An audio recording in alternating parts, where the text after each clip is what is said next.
The M60 MBT was in service for many decades. It was first employed in the late 1950s, when the US was in dire need of a tank that could fight the newest generation of Soviet armor. Now, more than half a century later, we can clearly see that the American engineers created a combat vehicle with almost infinite potential for modernization. This video is all about the venerable M60 and its progeny, from the earliest models to the most modern ones. Let's go. The year was 1957. A team of Chrysler engineers started to develop a new vehicle on the base of the M48, the most advanced pattern tank that was available at the time. 2 years later, their creation, the first ever American MBT, left the factory floor and got its own name, the M60. Appearance-wise, it looked very similar to the M48, but don't let looks deceive you. The engineers reworked basically everything.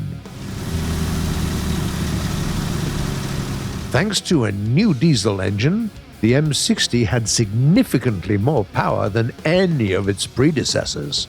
The front of the hull was redesigned into the shape of a flat wedge instead of an elliptical front.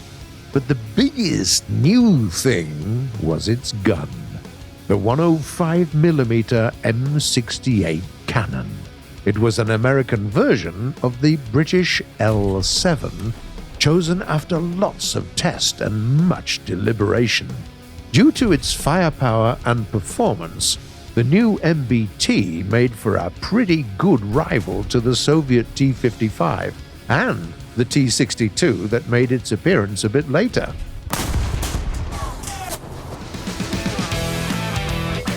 In 1962, a new variation of the M60 was officially accepted into service, the M60A1. The frontal armor was increased. The tank also got a new wedge-shaped turret and a few less noticeable improvements. This vehicle clocked up several decades of service in the US Armed Forces and was also exported to other countries like Italy.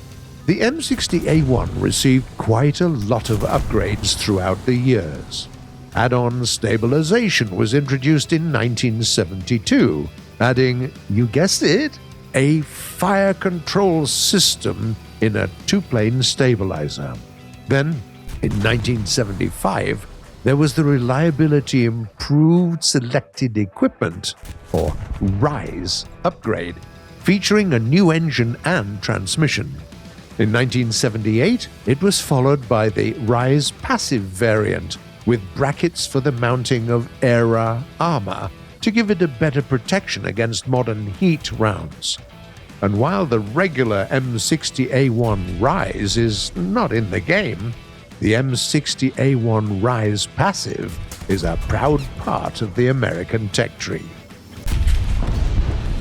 In the end of the 1970s, the American military received the M60A3, the most advanced model in the series. It integrated all the previous upgrades and also featured a top-notch fire control system with a laser-based rangefinder and a ballistic computer. A bit later, the M60A3 was outfitted with thermal sights. The tanks of this configuration were given their own designation, the M60A3 TTS. The M60A3 was in service for several decades, up until the mighty Abrams came along to replace it in basically all roles.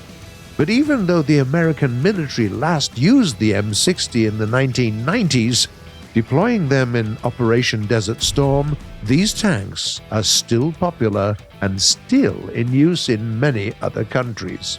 For example, in 2011, a Turkish company called Standart Bio suggested a variant with a modern 120mm smoothbore gun, an autocannon, additional armor, and a brand new fire control system.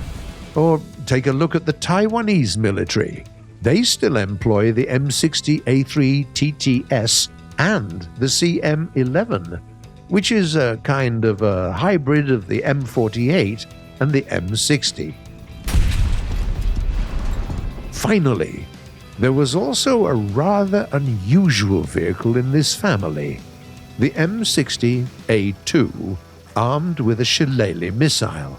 It was also unofficially known as the Starship.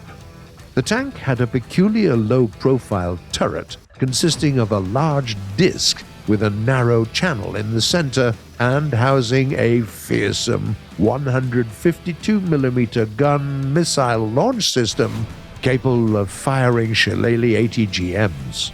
Despite the futuristic looks of the tank, the Starship had a very short service life due to a number of shortcomings of the design and complex logistics involved in its production and maintenance. Still, a very interesting vehicle, though. Tanks of the M60 family stood the test of time. They won dozens of battles. They are reliable MBTs that served all around the globe and are among the most produced tanks in our history, and rightfully so. What was it like running into an M60 for the first time? What is your favorite M60 to play with? We're looking forward to you telling us in the comments below.